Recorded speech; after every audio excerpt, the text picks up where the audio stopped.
Look at the borders of the United Kingdom. It is a small collection of islands floating in the cold waters of the North Atlantic.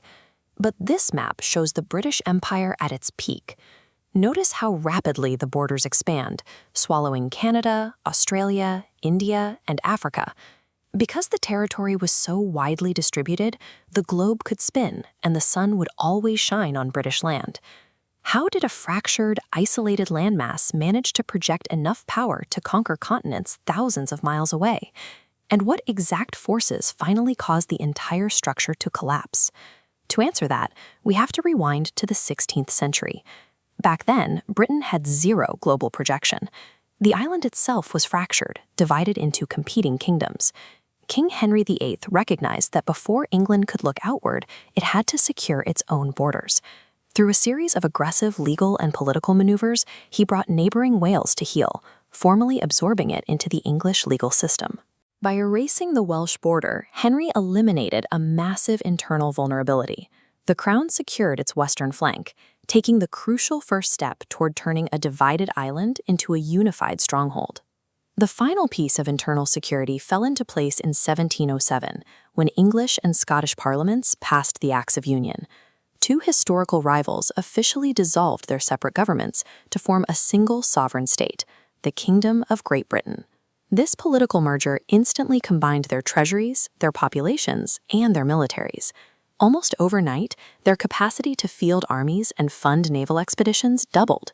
With zero hostile nations left sharing their landmass, the British could stop spending resources defending their own backyards and redirect all that newly combined wealth outward. The real accelerant hit a few decades later, the Industrial Revolution. Britain figured out how to harness coal and steam to power heavy machinery.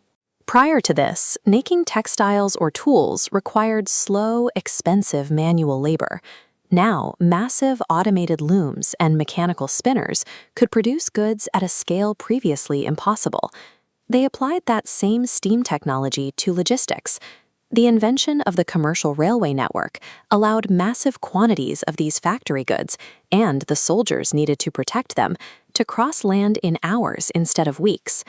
By cornering the market on mass manufacturing and rapid transport, Britain generated unimaginable wealth, quickly becoming the most technologically advanced nation on Earth.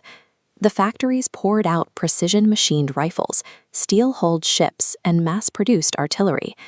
Britain weaponized its industrial output, creating a massive military asymmetry against civilizations still relying on pre-industrial tools. London used that industrial military advantage to violently push outward, projecting power across the oceans and systematically absorbing foreign lands. Through a mix of corporate monopolies and direct military conquest, they locked down the massive natural resources of India, claimed the vast wilderness of Canada, and established penal colonies turned strategic outposts in Australia. By 1920, the British Crown controlled roughly a quarter of the Earth's total land area and a fifth of the global population. It was the single largest empire in the recorded history of humanity. A rocky island of coal miners and textile weavers had successfully leveraged steam power and political unity into absolute global dominance, drawing new borders that dictated the lives of over 400 million people. But the 20th century brought the outbreak of two devastating world wars. Defending a globally distributed empire required Britain to draft millions of subjects and fight simultaneous campaigns across Europe, Africa, and Asia. The loss of human life and material was staggering. To fund the war effort, London drained its treasury and took on immense debts. When the fighting finally stopped, the British economy was in ruins. Maintaining military control over colonies thousands of miles away simply cost more money than the nation had left. The subsequent wave of decolonization was a forced liquidation. Britain was effectively bankrupt and could no longer afford the military logistics required to suppress colonial uprisings. The fatal blow arrived in 1947, when India, the primary economic engine of the imperial machine, secured its independence. Once the crown jewel was gone, the rest of the remaining territories quickly followed. The massive geographic spread that made Britain so wealthy ultimately became a logistical nightmare that guaranteed its financial collapse.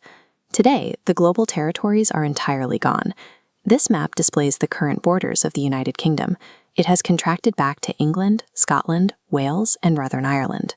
The nation now operates as a constitutional monarchy, a wealthy but geographically confined democracy, rather than an expansionist military power. After centuries of aggressive expansion, technological dominance, and global administration, the British state inevitably fractured under its own weight, retreating right back to the exact same cliffs where the story began.